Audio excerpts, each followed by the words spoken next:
Hi friends, ಎಲ್ಲರಿಗೂ ನಮಸ್ಕಾರ. So ನಾವಿವತ್ತು ಎಲ್ಲಿಗೆ ಹೋಗ್ತಾಯಿದ್ದೀವಿ ಅಂತ ಹೇಳಿದ್ರೆ ಮಂದಾರ್ತಿ ಟೆಂಪಲ್ಗೆ ಹೋಗ್ತಾಯಿದ್ದೀವಿ. ಸೊ ಅಲ್ಲಿಂದ ನಾವು ಮಲ್ಪೆ ಹೋಗಬೇಕಂತ ಅಂದ್ಕೊಂಡಿದ್ದೀವಿ. ಸೊ ಈಗ ನಾವು ಹೋಗ್ತಿರೋದು ಆಗುಂಬೆ ಘಾಟಿನಲ್ಲಿ. ಈಗ ಆಗುಂಬೆ ಘಾಟಿಯಿಂದ ಸೀದಾ ನಾವು ಅಲ್ಲಿ ಸೋಮೇಶ್ವರ ಹೋಗಿ ಸೋಮೇಶ್ವರದಿಂದ ಒಳಗೆ ತೊಗೊಂಡು ನಾವು ಸೀದಾ ಮಂದಾರ್ತಿ ಟೆಂಪಲ್ಗೆ ಹೋಗ್ಬೇಕಂತಿದ್ದೀವಿ. ಮಂದಾರ್ತಿಲಿ ಇನ್ನು ಅಂದರೆ ನಾವು ಹೋಗ್ತಾ ಇರೋದು ಮಂಗಳವಾರ ಅಂದ್ಕೊತೀನಿ. ಸೊ ಅದಾದಮೇಲೆ ಒಂದು ವಾರಕ್ಕೆ ಅಲ್ಲಿ ಜಾತ್ರೆ ಕೂಡ ಇದೆ. ಜಾತ್ರೆಗೆ ಹೋಗ್ಲಿಕ್ಕಾಗಲ್ಲ. ನಿನ್ನೆ ಅಷ್ಟೇ ನಾಗಮಂಗಲ ಕೂಡ ಅಲ್ಲಿ ನಡೆದಿತ್ತು. ಅಲ್ಲಿ ಫುಲ್ ಡೆಕೋರೇಷನ್ ಮಾಡಿದರು, ಕಲರ್ಫುಲ್ಲಾಗಿ ಮಾಡಿದರು. ಸೊ ಇವತ್ತು ಅಲ್ಲಿ ಹೋಗಿ ನೋಡೋಣ, ಅದು ಇರುತ್ತೆ ಅಂದರೆ ಡೆಕೋರೇಷನ್ ಎಲ್ಲ ನಿಮಗೆ ಅದನ್ನೆಲ್ಲ ತೋರಿಸ್ತೀನಿ. ಸೊ ನಾವೀಗ ಇಲ್ಲಿ ಬಂದು ಇಲ್ಲಿ ಸ್ವಲ್ಪ ಹೊತ್ತು ಬೈಕ್ ನಿಲ್ಲಿಸ್ಕೊಂಡು ರೆಸ್ಟ್ ಮಾಡ್ಕೊಂಡು ಹೋಗೋಣ ಅಂತೇಳಿ ಇಲ್ಲಿ ನಿಂತ್ಕೊಂಡು ಇಲ್ಲಿಂದ ಸೀದೆಗೆ ನಾವು ಮಂದಾರ್ತಿಗೆ ಹೋಗ್ತೀವಿ. ಮಂದಾರ್ತಿಯಿಂದ ಮಲ್ಪೆ ಹೋಗ್ತೀನಿ. ನಿಮಗೆ ಅದನ್ನೆಲ್ಲ ಪ್ರತಿಯೊಂದು ತೋರಿಸ್ತಾ ಹೋಗ್ತೀನಿ.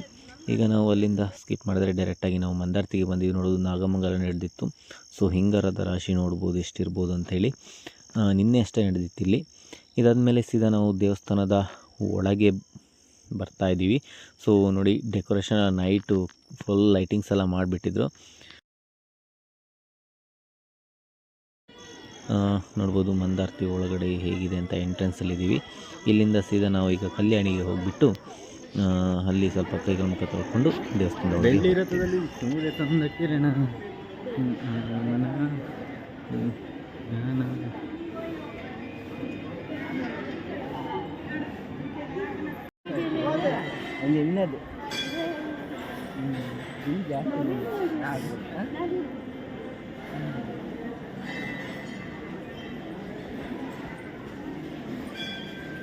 ಫಸ್ಟು ಕಲ್ಯಾಣಿರೋ ಒಂದು ಮುಳುಗಡೆ ಬರೋಣ.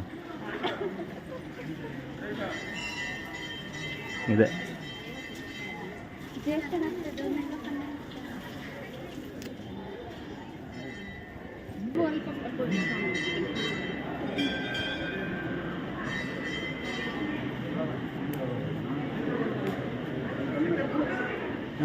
ಇಲ್ಲೇ ಒಳಗ. ಹಲೋ,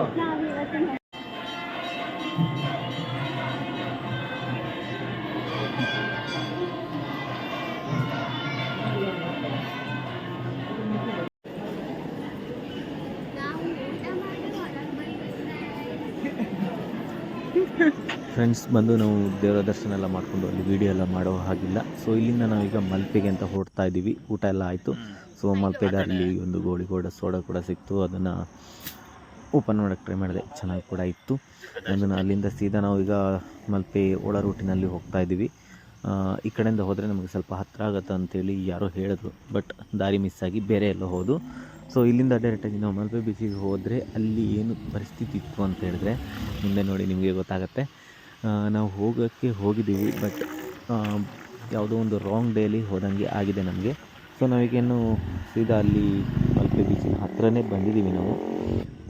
ಇಲ್ಲೇ ದಾರಿ ಮಿಸ್ ಆಗಿದ್ದು. ಸೊ ಯಾವುದೋ ಟೆಂಪಲ್ ಹತ್ರ ಕೂಡ ಹೋಗಿ ಬಂದು ಈಗ ಆಮೇಲೆ ಇನ್ನೊಂದು ರಸ್ತೆಯನ್ನು ನಾವು ಡೈರೆಕ್ಟಾಗಿ ಮಲ್ಪೆ ಬೀಚಿಗೆ ಎಂಟ್ರಿ ಕೊಟ್ಟು ಹಿಂದ್ಗಡೆಯಿಂದ ಬಂದು ಎಂಟ್ರೆನ್ಸಿಂದ ಬಂದಿಲ್ಲ, ದಾರಿ ಮಿಸ್ ಆಗಿತ್ತು. ಹಾಗಾಗಿ ನಾವು ಹಿಂದಿಂದ ಬರಬೇಕಾಯಿತು. ಸೊ ನೋಡ್ಬೋದು ಬೀಚ್ ಹತ್ರನೇ ಬಂದಾಯಿತು ನಾವು ಮಲ್ಪೆದು.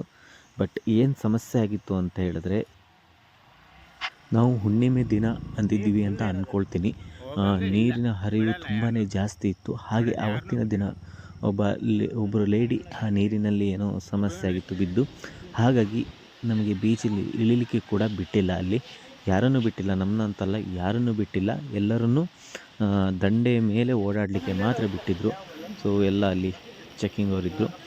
ಹಾಗಾಗಿ ಇಲ್ಲಿ ಏನು ನಮಗೆ ನೀರಲ್ಲಿ ಆಟಾಡಲಿಕ್ಕಾಗಲಿ ಯಾವುದೂ ಸಿಕ್ಕಿಲ್ಲ. ಹಾಗೆ ನಾವು ಸೆಂಟ್ ಮೇರಿಸಿಗೆ ಹೋಗ್ಬೇಕಂತ ಅಂದ್ಕೊಂಡು ದ್ವೀಪಕ್ಕೆ.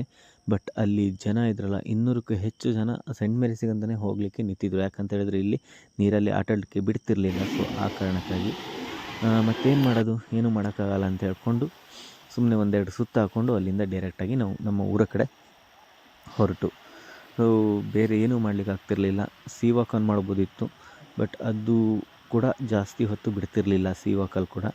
ಹಾಗಾಗಿ ದಡದ ಮೇಲೆ ಒಂದೆರಡು ಸುತ್ತು ಹಾಕ್ಕೊಂಡು ಸೀದಾ ಅಲ್ಲಿಂದ ಮನೆ ಕಡೆ ಹೊರಟು. ಯಾರಿಗೆ ನನ್ನ ಚಾನಲ್ ಸಬ್ಸ್ಕ್ರೈಬ್ ಆಗಿಲ್ಲ ದಯವಿಟ್ಟು ಚಾನಲ್ನ ಸಬ್ಸ್ಕ್ರೈಬ್ ಮಾಡ್ಕೊಳ್ಳಿ. ಹಾಗೆ ಹಿಂದಿನ ಸತಿ ನಾವು ಇಲ್ಲಿಗೆ ಮಂದಾರ್ತಿಗೆ ಬಂದಿದ್ದು ಹಾಗೂ ಬೀಚಿಗೆ ಬಂದಿದ್ದು ಅದರ ವಿಡಿಯೋ ಇದೆ. ಅದರಲ್ಲಿ ನಾವು ಸ್ವಲ್ಪ ಎಲ್ಲ ಆಟ ಆಡಿದ್ದೆಲ್ಲ ಇದೆ. ಅದನ್ನು ಬೇಕಾದರೆ ಒಂದು ಸತಿ ವಿಡಿಯೋನ ಚೆಕ್ ಮಾಡ್ಕೊಬನ್ನಿ. ಇಲ್ಲಿಗೆ ಇವತ್ತಿಗೆ ಈ ವಿಡಿಯೋ ಮುಕ್ತಾಯ ಆಗಿದೆ. ಬಾಯ್, ಟೇಕ್ ಕೇರ್.